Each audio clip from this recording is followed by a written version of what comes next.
با افتخار ریز بین المللی کودکان با سپارش رئیس شهر خاروغ میرزانباد علیشیر خدابرده به 15 نفر کودکان دارای امکانیت محدود جسمانی کمک یک وقته رسانیده شد. رئیس شهر ضمن سپارش قید نمود که درخت از آب نیرو میگیرد، در مجموع طبیعت از آفتاب نیرو گیرنده است.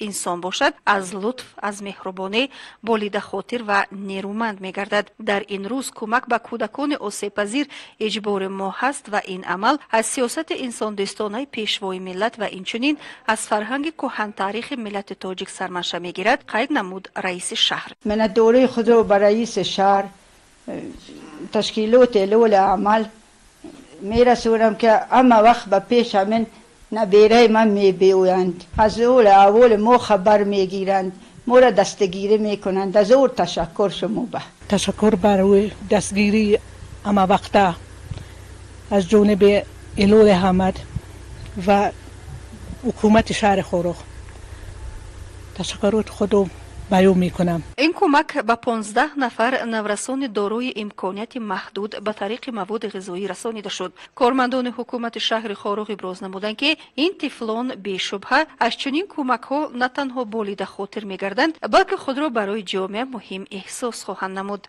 نیت داریم که چنین کمک ها من بعد نیز در همکاری با شریکان رشد برگزار میگردند. باید قید نماییم که کودکان دارای معیوبیت زیر توجه دائمی حکومت مملکت و شخصا سردار دولت قرار دارند. کمک در همکاری حکومت شهر خاروغ با شریکان رشد دایر شده. اینچنین برای والدین این اشخاص صحبت‌های گرم و صمیمی دایر گردیدند. نمایندگان حکومت شهر خاروغ قید نمودند که در مرکز ولایت توجه به این طبقه پیوسته ظاهر گردیده. این توجه که بزرگترین فضیلت انسانی هست، در مهر و محبت، الفاظ شیرین و سخا و جودی معنی دود می‌گردد. چنین کمک من بعد نیز در عرفه جشن و عیدها که به حکم عنعنه در آمدند برگزار کرده می شوند.